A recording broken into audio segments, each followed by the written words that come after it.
No okay.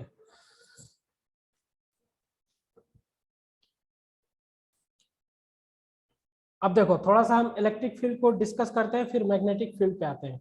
तो electric field क्या होता है उसको मैं ज्यादा नहीं समझाऊंगा, बस आपको थोड़ा सा वो वर्बली समझाने की कोशिश करता हूँ। आप लोगों ने पढ़ा होगा ना कि जैसे ही हम कोई एक प्लस क्यू चार्ज या कोई भी चार्ज किसी पॉइंट पे हम रखते हैं, तो वो अपने चारों तरफ क्या करता है, फील्ड पैदा कर देता है। इस तरह से अपने चारों तरफ क्या होता है, फील्ड को फैला देता है।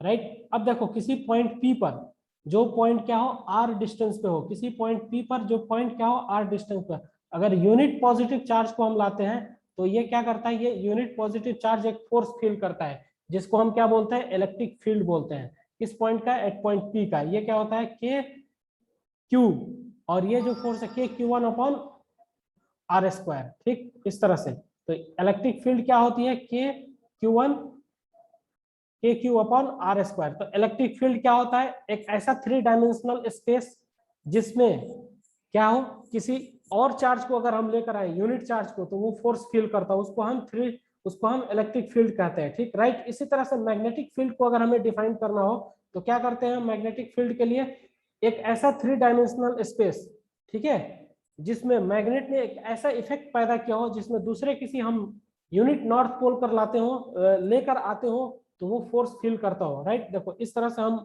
मैग्नेटिक फील्ड को डिफाइन कर सकते हैं, 3D space around a magnet. ठीक है, कैसे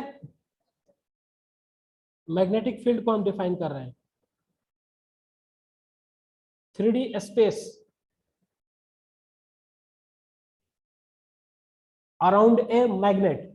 किसी मैग्नेट को हमने रखा, उसके वजह से उसके सराउंडिंग में जो स्पेस होगा, 3D space around a magnet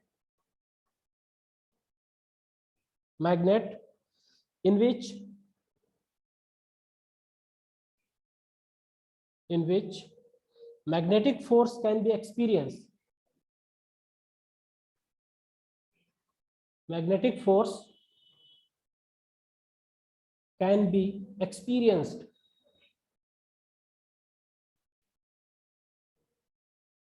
in which magnetic force can be experienced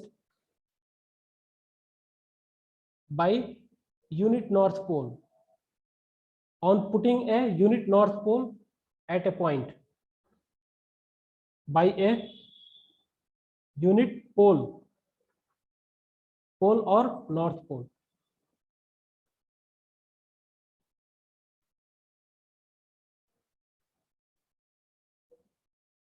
unit north pole. Right. इसको मैं थोड़ा सा समझा देता हूं आपको। सपोज करो कि हमने क्या किया, एक मैग्नेट रखा, ठीक है, ये हमने किसी स्पेशल अरेंजमेंट के थ्रू यहाँ पे हमने क्या हासिल किया, प्लस का एम यानी नॉर्थ पोल। और हम क्या करते हैं, ये नॉर्थ पोल जैसे रखा हमने, ये क्या करेगा, अपने चारों तरफ मैग्नेटिक फील्ड एक ऐसा इफेक्ट पैदा करेगा इस तरह से, ऐसे कि इसके रेंज में कोई, अगर हम यूनिट नॉर्थ पोल को इस पॉइंट पे लाते हैं, यूनिट नॉर्थ पोल को, तो ये क्या फील करता है, एक फोर्स फील करता है, और इसी को हम क्या बोलते हैं, मैग्नेटिक फील्ड बोलते हैं। राइट। ये हमारे परमानेंट मैग्नेट की थ्योरी में है। अब इसको थोड़ा सा और हम थोड़ा अरेंज करके लिख देते हैं। सपोज करो कि हमारे पास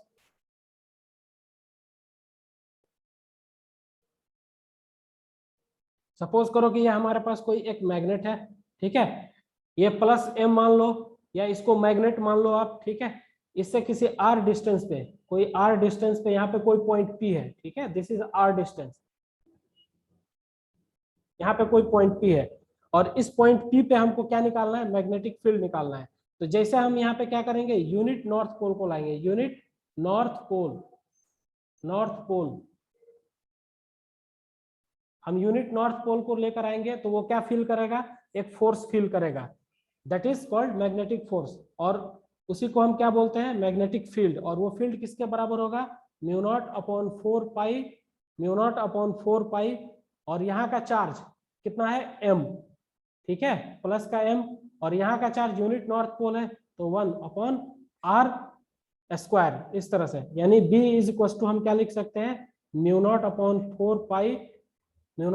4 पाई आर इंटू एम। ठीक है, इस तरह से ये मैग्नेटिक फील्ड किसी मैग्नेट की वजह से किसी पॉइंट पी पे आएगा, परमानेंट मैग्नेट की वजह से। परमानेंट मैग्नेट की थ्योरी चल रही है हमारी, यानी जो बार मैग्नेट होता है, राइट। अभी हम करंट कैरिंग मैग्नेट पे नहीं आए। अब नेक्स्ट हम मूव करते हैं। अब सपोज करो कि हमको दो तरह का मैग्नेट दे रखा हो। सपोज करो हमें ये यहाँ पे एक कोई मैग्नेट है, this is plus M, right.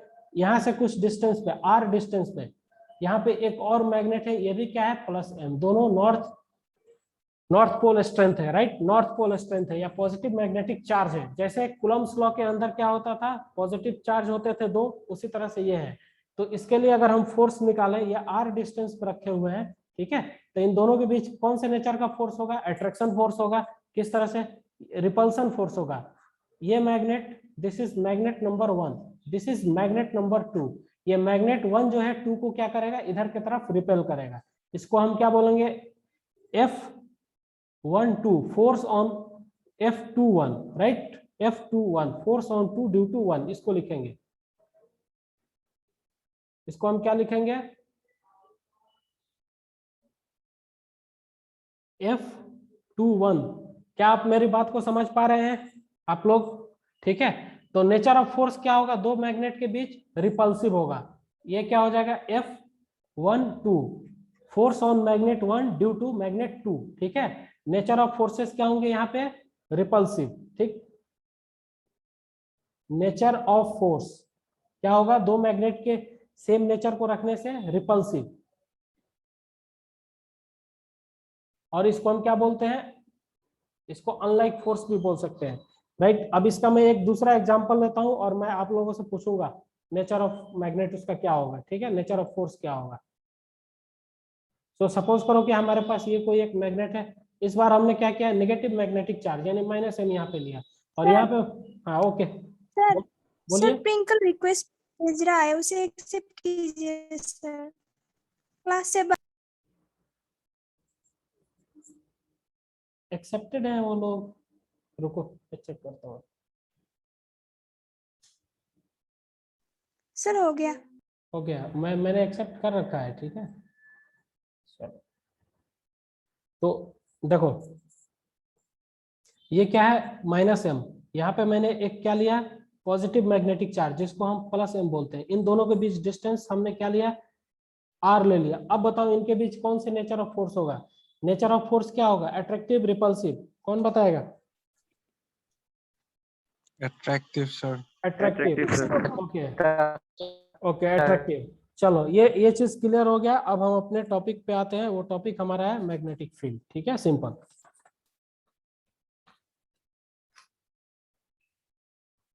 अब एक दो चीजें और हैं। सपोज करो यहाँ पे क्या है, अट्रैक्टिव नेचर का फोर्स है। तो इसके लिए हम इक्वेशन लिख सकते हैं ना, ये माइनस चार्ज है प्लस क्यू चार्ज है। इसके लिए हम लिख सकते हैं के Q1, ठीक है। Q1 की जगह माइनस मोड का ये m ले सकते हैं, Q2 ये प्लस का ये मोड ले सकते हैं हम, अपॉन आर स्क्वायर। दोनों के बीच डिस्टेंस r है। अब देखो यहाँ पे जो k है ना, इसको और अरेंज करके हम लिखे तो k m, और इसको अगर m1 हम बोल देते हैं, इसको m2 में ले लेता हूं, तो k m1 m2, जो कूलम्ब्स लॉ के अंदर Q1 Q2 थे वो यहाँ पे m1 m2 हो जाएंगे अपॉन आर स्क्वायर। अब यहाँ पे k की जो वैल्यू होगी ना, वहां पे कूलम्ब्स लॉ के अंदर इलेक्ट्रोस्टैटिक्स में हम k इक्वल टू क्या लेते थे, 1/4 पाई, 1/4 पाई एप्सिलॉन नॉट। किसके लिए, फॉर वैक्यूम के लिए और फ्री स्पेस के लिए लेते थे, फॉर वैक्यूम और फ्री स्पेस के लिए लेते थे। बट यहाँ पर k की वैल्यू हम क्या लेंगे, ये मैग्नेटिज्म है, तो इसके लिए हम यहाँ पे k की वैल्यू क्या लेंगे, k इज इक्वल टू हम लेंगे यहाँ पे k will be equal to mu naught upon, medium में अगर रखा 4 पाई ये रखेंगे हम, ठीक है। तो हम एक बार फिर से इसको थोड़ा सा अच्छे तरीके से आपको एक डायग्राम बनाते हैं। सपोज करो हमारे पास कोई ये एक मैग्नेट है, यहाँ पे हमने प्लस m रखा हुआ है, पॉजिटिव मैग्नेटिक चार्ज दिया हुआ है, ये कोई पॉइंट P है, राइट। इस पॉइंट P पे हमको क्या कैलकुलेट करना है, I have to calculate magnetic field B calculate करना है, ठीक है। तो B इक्वल टू क्या होगा, हम यूनिट नॉर्थ पोल के यहाँ पे रखेंगे, तो B इक्वल टू कोई कांस्टेंट, ठीक है। क्या हो जाता है, हमने मीडियम में रखा हुआ है, मीडियम क्या है हमारा, हम इस बार इसको मीडियम में रखते हैं, एनी मीडियम, हमने इस बार इसको मीडियम में रखा हुआ, B इक्वल टू के, और यहाँ पे जो चार्ज है m, यूनिट चार्ज को 1 अपॉन इनके बीच डिस्टेंस r स्क्वायर। अब जो k की वैल्यू होगी ना यहाँ पे, ये के क्या होगा, म्यू अपॉन 4 पाई, ठीक है। ये म्यू क्या है, this is the magnetic permeability of the medium. मैंने यहाँ मीडियम लिया हुआ है, अगर ये एयर रहता, सॉरी फ्री स्पेस रहता, वैक्यूम रहता तो म्यू नॉट होता। तो म्यू को हम क्या लिखेंगे, this is permeability, magnetic permeability, magnetic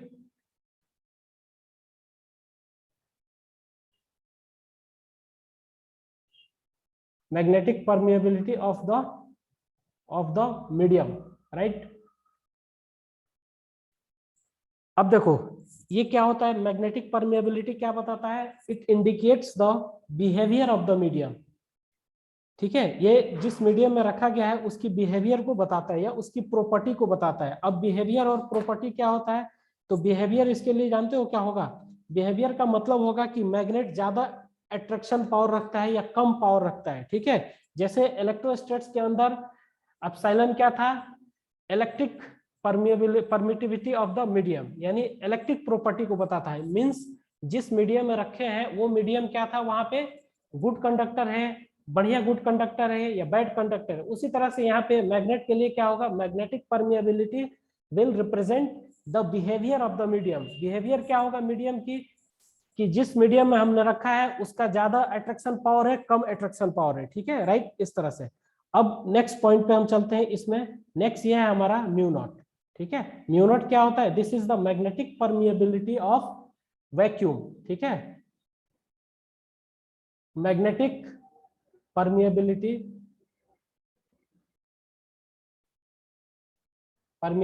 of vacuum, ठीक है। Magnetic permeability of the vacuum होता है, ठीक है। ये भी कब, जब वैक्यूम में हम किसी मीडियम को रख दो। अब एक होता है म्यू आर, इसको हम बोलते हैं रिलेटिव परमिएबिलिटी, ठीक है। म्यू आर क्या होता है, this is called relative permeability, relative magnetic permeability, ठीक है। रिलेटिव परमिएबिलिटी मैं लिख देता हूं,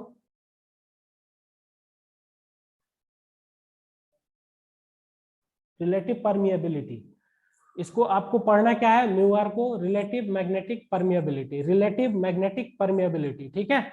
और ये इसका ये क्या होता है, ये रेशियो होता है, किसका रेशियो होता है, magnetic permeability of medium to the magnetic permeability of the vacuum, यानी म्यू अपॉन म्यू नॉट का।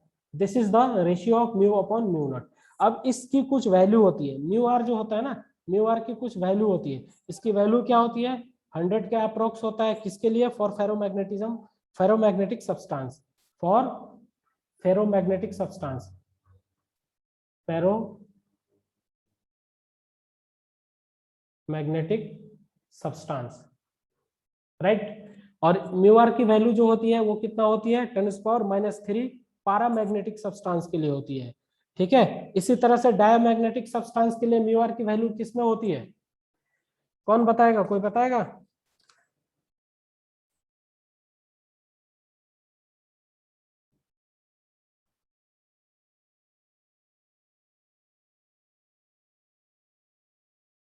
Negative, sir. Okay, negative, right, very good. क्या नाम हुआ आपका, Sinatul, sir. ओके, चलो ठीक है। अब इस तरह से हम अपने टॉपिक को और आगे बढ़ाते हैं। मैंने ये चीज एक्सप्लेन कर दिया, अब नेक्स्ट आते हैं।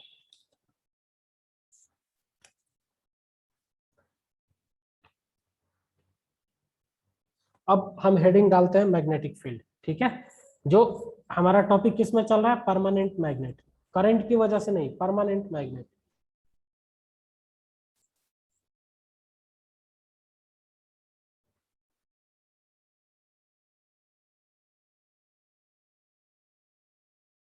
देखो अब न्यू हेडिंग जो है हमारा, इसमें वो क्या है, magnetic field,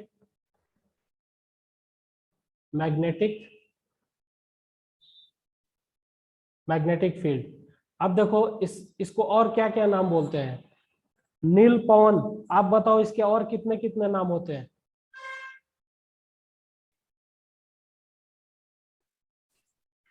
magnetic induction, okay, magnetic induction, और magnetic field strength, okay, magnetic flux density.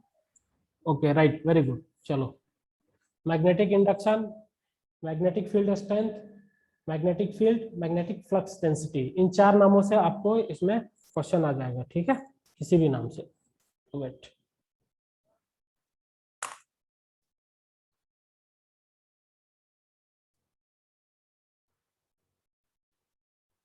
तो इसके बाद हम इसको डिफाइन करते हैं थोड़ा सा। ये क्या होता है मैग्नेटिक फील्ड, मैं आपको नोट्स में सब प्रोवाइड करवा दूंगा, आपको बस इसको स्टडी करना पड़ेगा। एक बार रिवाइज नहीं करोगे तो फिर मुझे कंप्लेंट नहीं आना चाहिए कि सर लिंकअप नहीं हो रहा है टॉपिक। देखो आपको रिवीजन करना पड़ेगा।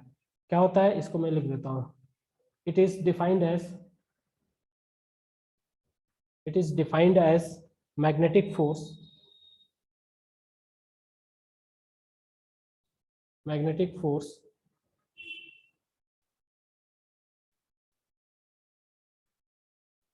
experienced by unit north pole,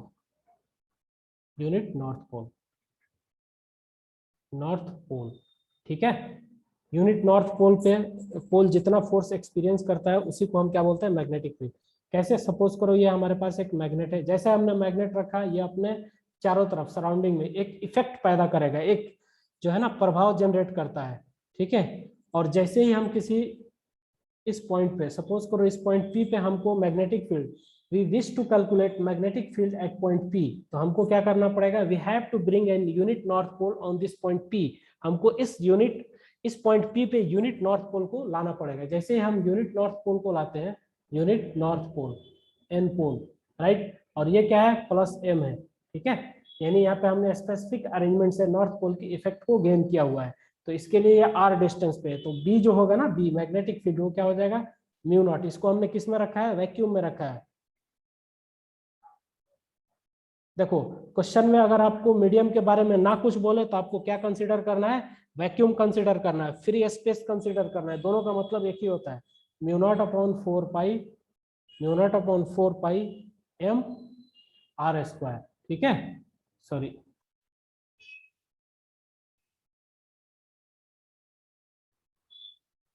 mu naught upon 4 pi m upon r square. This will be the magnetic field at a point P due to a magnet which is permanent magnet, or due to a special effect of north pole, ठीक है। ये क्या है, magnetic field है किसी point P पे, किसकी वजह से, नॉर्थ पोल की इफेक्ट की वजह से, या किसी मैग्नेट की वजह से, आप ऐसे बोल सकते हो, ठीक। अब इसकी अगर हमें वेक्टर फॉर्म लिखना हो तो क्या करेंगे, ठीक है। देखो वेक्टर फॉर्म आप लोग बहुत आराम से रट लेते हो, मेरा मानना है कि आपको रटना नहीं चाहिए, ठीक है। दिस इज प्लस एम, ठीक है। यहाँ पे हमने मैग्नेटिक फील्ड कैलकुलेट किया हुआ है इस पॉइंट पी पे, कुछ ऐसे। तो अगर हम इसको ओरिजिन मान ले, ठीक है, जहाँ पे इस चीज को हमने रखा है प्लस एम को, तो ये डिस्टेंस जो होगा आर हो जाएगा। और इसकी हम क्या करेंगे, लेट्स से दिस इज ओ और दिस इज पी, ये ओ है, जहाँ पे ओरिजिन हमने कंसिडर किया है वो क्या है, ओ है, राइट। तो इसके लिए जब हम पोजीशन वेक्टर डिफाइन करेंगे आर वेक्टर, तो वो क्या हो जाएगा, ओ पी। देखो पोजीशन वेक्टर क्या होता है, ओरिजिन से पॉइंट तक की डिस्टेंस, उसको क्या बोलते हैं, पोजीशन वेक्टर। आपको बहुत कंफ्यूजन होता होगा पोजीशन वेक्टर में। पोजीशन वेक्टर का मतलब होता है the distance of a point from the origin and it is a vector quantity. Position vector is a vector quantity, so we will put an arrow over this position vector, over this R, ठीक है। Position vector क्या होता है, point से origin तक की distance, और ये एक वेक्टर क्वांटिटी है, तो हमको एरो लेना पड़ेगा, डायरेक्शन लेना पड़ेगा। डायरेक्शन किधर की तरफ होगा, अवे फ्रॉम द ओरिजिन, तो ऐसे ले लेंगे और इस पे एक एरो लगा देंगे, this is the position vector. अब देखो मैग्नेटिक फील्ड किधर की तरफ होता है, अलोंग द लाइन ज्वाइनिंग, यानी बी की डायरेक्शन इधर होगा हमेशा। मैग्नेटिक फील्ड जो भी होता है, या इलेक्ट्रिक फोर्स की बात करो या इलेक्ट्रिक फील्ड की बात करो, तो वो भी दोनों चार्जेस के बीच इलेक्ट्रिक फील्ड की अगर हम बात करें, तो यहाँ पे क्या होता था, प्लस क्यू चार्ज, यहाँ पे माइनस क्यू चार्ज, सॉरी यहाँ पे कोई पॉइंट पी होता था और ऐसे डिस्टेंस लेते थे, और इलेक्ट्रिक फील्ड की डायरेक्शन ये होता था। तो जो पॉइंट लेते थे जिसमें मैग्नेटिक फील्ड या इलेक्ट्रिक फील्ड कैलकुलेट करना होता है, और जिस चार्ज की वजह से करना, उन दोनों को ज्वाइन करने वाली लाइन ये है। इसी लाइन के अलोंग आइदर इधर की तरफ होगा ई या बी, या फिर इधर की तरफ होगा, ठीक है। हमेशा लाइन ज्वाइनिंग के अलोंग इलेक्ट्रिक फील्ड या मैग्नेटिक फील्ड होता है, ठीक है।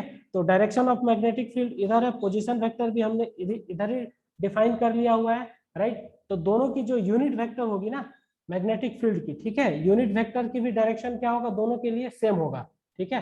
अब देखो बी वेक्टर अगर हमें लिखना है और हमको मैग्नीट्यूड दे रखा है तो कैसे लिखते हैं, बी वेक्टर को हम कैसे लिखते हैं, मैग्नीट्यूड और उस डायरेक्शन की यूनिट वेक्टर, ऐसे, ठीक है, इस तरह से।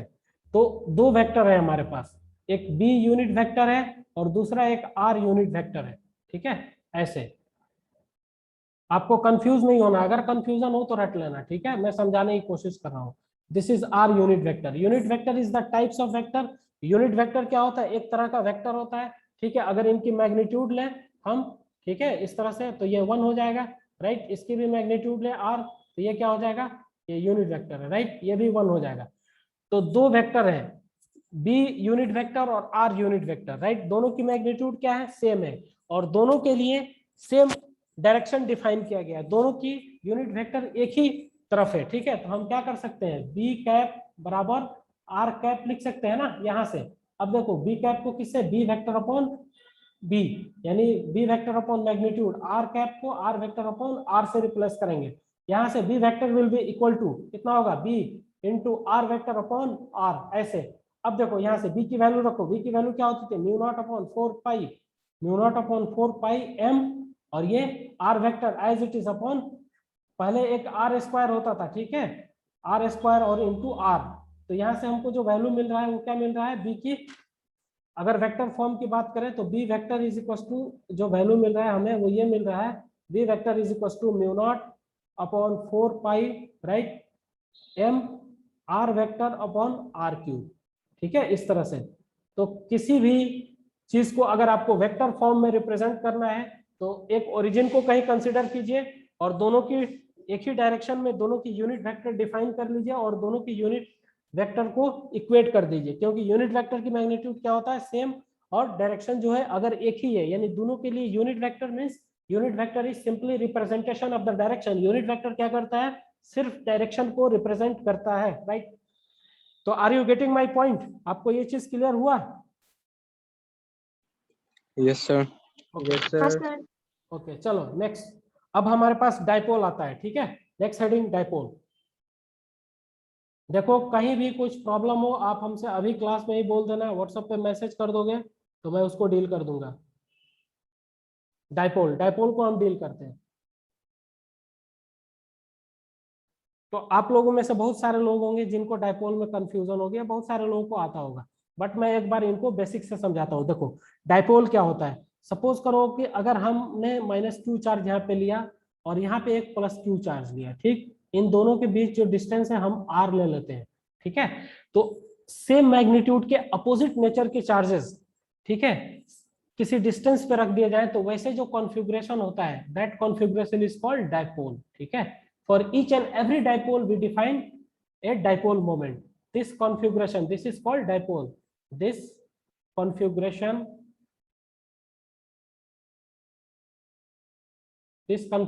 is called dipole. Dipole क्या होता है, जब सेम नेचर के अपोजिट चार्जेस को किसी डिस्टेंस पे रख दिया जाए तो जो हमको कॉन्फ़िगरेशन मिलता है, जो हमको अरेंजमेंट मिलता है, उसको हम क्या बोलते हैं, डाइपोल बोलते हैं, राइट। क्या होता है, दो अपोजिट चार्ज अगर किसी डिस्टेंस पे रख दिया जाए तो उससे जो कॉन्फ़िगरेशन मिलेगा, जो अरेंजमेंट मिलेगा, उसको हम क्या बोलते हैं, dipole. For each and every dipole we define a dipole moment, ठीक है। For each and every dipole, for each and every dipole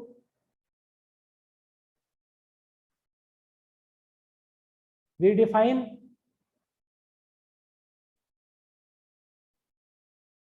dipole moment. अब डाइपोल मोमेंट क्या होता है, तो यहाँ पे जो डिफाइन होगा वो इलेक्ट्रिक डाइपोल होगा और इलेक्ट्रिक डाइपोल मोमेंट होगा, राइट। तो electric dipole moment, E dipole moment, E dipole moment is equal to क्या लिखते हैं, मैग्नीट्यूड ऑफ आइदर चार्ज, किसी भी चार्ज की एक magnitude, let's say q, and into the separation between them, this is r. तो qr is the dipole, electric dipole moment for this configuration, ठीक। Similarly हम क्या आते हैं, मैग्नेटिक डाइपोल में आते हैं। सिमिलरली मैग्नेटिक डाइपोल क्या होगा, पेन चेंज करते हैं हम पहले। सो सपोज करो ये हमारे पास कोई एक शॉर्ट मैग्नेट है, छोटा सा मैग्नेट है, इसके अंदर ये क्या है, साउथ है, यहाँ पे क्या है, नॉर्थ है, ठीक है। और इन दोनों के बीच जो मैग्नेटिक लेंथ है वो क्या है, एल है, राइट। इनके बीच जो डिस्टेंस है वो क्या है, एल है। तो ये क्या है, दिस इज -m, और ये क्या है, दिस इज +m। तो दो चार्जेस रखे हुए हैं अपोजिट नेचर के किसी डिस्टेंस एल पे, तो ये जो कॉन्फ़िगरेशन मिलेगा, ये जो मैग्नेट होगा वो कैसे बिहेव करेगा, this magnet will behave like a magnetic dipole, right. This magnet will behave like a magnetic dipole। अब इसके लिए भी मैग्नेटिक डाइपोल मोमेंट हम डिफाइन करते हैं, P is the magnetic dipole moment. वो किसके बराबर होता है, ठीक है, मैग्नीट्यूड ऑफ आइदर पोल, ठीक है, m ले लेंगे, मैग्नीट्यूड सिर्फ ले रहे हैं, इनटू डिस्टेंस, ये this will be the magnetic dipole. अब हम डायरेक्शन की थोड़ी बात कर लेते हैं, ठीक है। तो डायरेक्शन क्या होता है, देखो यहाँ पे डायरेक्शन क्या होगा, इलेक्ट्रिक डाइपोल में नेगेटिव से पॉजिटिव की तरफ P की डायरेक्शन होती है, और यहाँ पे क्या होता है, P की डायरेक्शन साउथ से नॉर्थ की तरफ होती है, this is south and this is north. यहाँ पे मैग्नेटिक डाइपोल मोमेंट की जो डायरेक्शन होती है वो किधर से होती है, साउथ से नॉर्थ की तरफ, और इलेक्ट्रिक डाइपोल मोमेंट की जो डायरेक्शन होती है वो नेगेटिव चार्ज से पॉजिटिव चार्ज की तरफ। और केमिस्ट्री में आपका क्या होता है, उल्टा हो जाता है, पॉजिटिव चार्ज से नेगेटिव चार्ज की तरफ केमिस्ट्री का जो डाइपोल होता है वो होता है। वो हमारा कंसर्न नहीं है, वो हमारी टॉपिक नहीं है, राइट। अब हम थोड़ा एक्सिस पे कोई पॉइंट लेते हैं और एनालिसिस करते हैं। सपोज करो कि हमारे पास कोई मैग्नेट है, मैग्नेटिक डाइपोल है, यहाँ पे हमने एस लिया हुआ है, यहाँ पे हमने क्या लिया है, नॉर्थ लिया हुआ है। तो इसके एक्सिस से जो लाइन पास करता है इसी को हम क्या बोलते हैं, एक्सिस ऑफ डाइपोल। और इस एक्सिस पर अगर हम कोई पॉइंट, सपोज करो हमने कोई पॉइंट ए लिया, since this point A is consider as axial point, इस पॉइंट ए को हम क्या बोलते हैं, axial point, this is axial point, right, this is axial point. तो एक्सिस पर कोई हम पॉइंट लें और यहाँ पे मैग्नेटिक फील्ड कैलकुलेट करें बी, तो इसकी जो डायरेक्शन होती है ना, ये किसके अलोंग होती है, along the magnetic dipole moment, ठीक है, मैग्नेटिक डाइपोल मोमेंट के डायरेक्शन में होती है। सपोज करो कि हमने कोई पॉइंट यहाँ पे बी लिया, this is also the axial point because we have taken the point B at the axis of the dipole. So what will be the direction of this point B, ठीक है, what will be the direction, इसको मैं, इस point को मैं R मानता हूँ, right, this is R point, ठीक है, हमने R एक कोई पॉइंट लिया हुआ है किस पे, मैग्नेट के एक्सिस पे। So this R point is axial point. What will be the direction of the magnetic field? इसकी डायरेक्शन किधर की तरफ होगा, इधर की तरफ होगा, right, in the direction of P। Magnetic dipole moment के डायरेक्शन पे ही एक्सिस पे कोई भी आप पॉइंट लोगे तो वहां पे मैग्नेटिक फील्ड की डायरेक्शन होगी, except the distance between both this two magnetic length, ठीक है। इसको, ये आपको नोट्स में बाकायदा मिल जाएंगे अच्छे तरीके से। और इसी तरह से इलेक्ट्रिक फील्ड में भी होता है कुछ। अब हम अपने नेक्स्ट टॉपिक पे आते हैं। अब नेक्स्ट टॉपिक है हमारा करंट एलिमेंट, ठीक है, बहुत ही इंपॉर्टेंट है, अच्छा टॉपिक है, that is current element. Current element next heading होगा।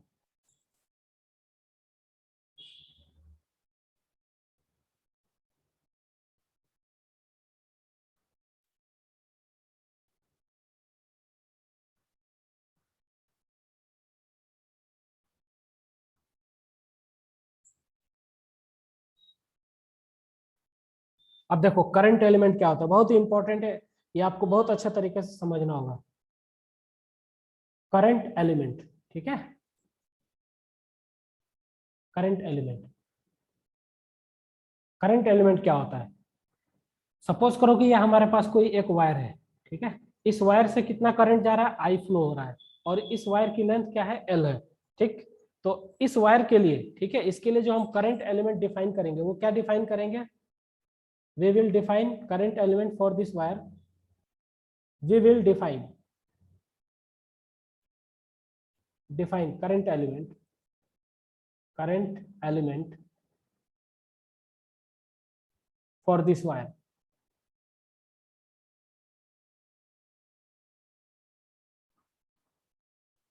करंट एलिमेंट इस वायर के लिए क्या हो जाएगा, वो होगा I इंटू एल वेक्टर। और डायरेक्शन किधर की तरफ होती है करंट एलिमेंट की, the direction is in the direction of current, ठीक है, the direction of current element, ठीक है, current element the direction of current element is in the direction of, in the direction को मैं DIR लिखता हूं, in the direction of current. जिस direction में करंट फ्लो होता है उसी के डायरेक्शन में हम करंट एलिमेंट डिफाइन करते हैं। करंट एलिमेंट क्या होता है? करंट इनटू एक पर्टिकुलर लेंथ जो हम कंसीडर करते हैं, ठीक है।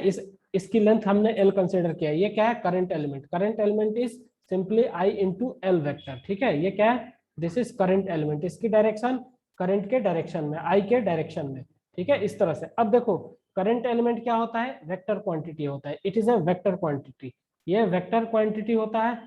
और कभी भी करंट पर हम वेक्टर नहीं लगाते, I इंटू L, L पर हम वेक्टर साइन लगाते हैं, ठीक है, इस तरह से। अब इसकी यूनिट की अगर हम बात करें, यूनिट अगर हम इसकी बात करें तो यूनिट क्या होगा? करंट की यूनिट एम्पियर, और एलिमेंट जो है वो क्या है? लेंथ है, that is metre, ampere metre, ठीक है, इस तरह से। नेक्स्ट पॉइंट पे हम आते हैं। अब देखो अगर अब आपके पास कोई सर्कुलर कॉइल है, इस तरह से कोई वायर को आपने मोड़ दिया हुआ है सर्कल के फॉर्म में, और इससे करंट इस तरह से I फ्लो करा रहे हैं, तो इसके लिए आपसे अगर कहा जाए करंट एलिमेंट डिफाइन करने के लिए, तो इस तरह से डिफाइन करोगे, ठीक है। ये छोटा सा जो लेंथ होगा ना, this will be the current element.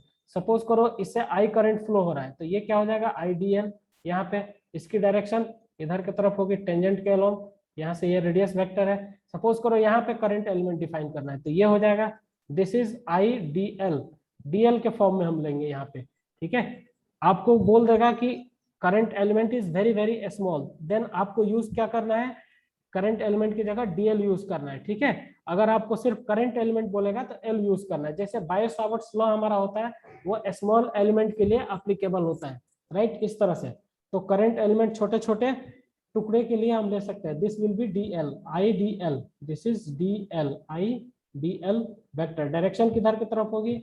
Along the tangent. और ये रेडियस से हमेशा करंट एलिमेंट सर्कल में क्या बनाता है? 90 डिग्री बनाता है हर जगह। रेडियस क्या करता है? करंट एलिमेंट के टेंजेंट के डायरेक्शन में होता है, टेंजेंट के लिए 90 की तरह एक्ट करता है, राइट, इस तरह से। अब हम आते हैं अपने नेक्स्ट टॉपिक पे। इसके बाद फॉर्मूला पे कुछ डायरेक्शन बायो-सावर्ट्स लॉ पे आते हैं, ठीक है। अभी टाइम आउट होने वाला है, उसके बाद से हम आते हैं बायो-सावर्ट्स लॉ पे।